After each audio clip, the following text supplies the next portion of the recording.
மச்சம் ஒன்ன பார்த்து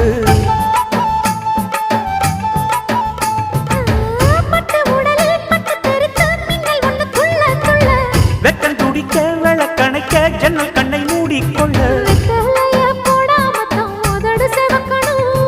10 நாள் கழிச்சு தாண்டி கதவை திறக்கணும்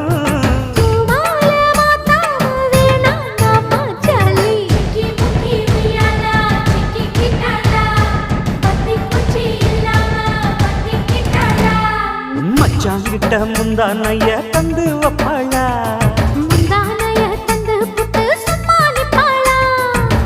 பல நாள் பசி இருக்கு விருந்து வப்பாளா